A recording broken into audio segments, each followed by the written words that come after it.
Hello. So I went on the march last year, and it's funny to hear people who went on the march 10 years ago and they still have such similar vivid memories as I do.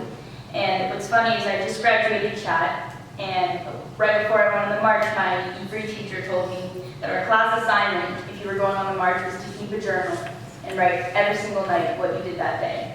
And everyone was kind of annoyed that they'd have to stay up and write about it. And I still remember, like, in my room, like, writing every single thing I could remember that day. And I still have that journal, and I know that I can look back in 10, 20 years and show my kids, and I remember all these things. And someone said something about the shul and Tipuchin. That was probably one of my happiest memories, but that day was just so filled with emotions. I remember we were all doing the hora, and then people started throwing each other up in the air and crowd surfing. And someone was like, Jillian, go do it. So I did, and all my friends were like, why are you doing that? That's so embarrassing. But it was probably one of the most euphoric feelings I've ever felt. And then that same day, we went into the forest. And my father's parents are both survivors. And he was on the march with me. I was very lucky to have him there.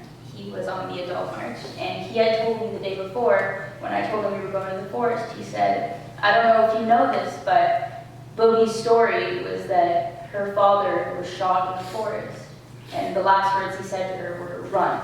And then she ran through the forest and joined the partisans, and that was her story. And I never really understood it because sadly she passed away when I was so young, but being able to be there, and I remember singing in the forest, I had to stop halfway through because I was so emotional, and I wouldn't have been able to experience it without my dad there. And it was probably the most amazing 2 weeks of my life. I experienced it completely differently from my friends because of being in the choir, and I got to meet my mom's favorite artist, Beauty Fisher. That was a tan moment.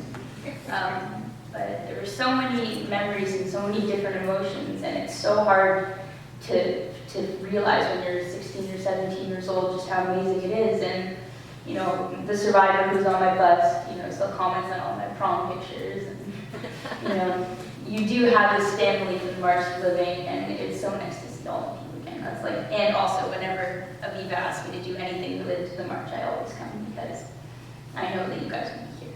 And it makes me so happy to see you guys again. So yeah, it was such an amazing experience, and I can't wait to do it again as soon as I can. And it made me realize how awesome it is to connect, you know, my Jewish identity, my love for Israel, my past with, you know, Holocaust survivors, and my love for music. And the March of Living helped me grow so much as a person and shape me into the person I am today.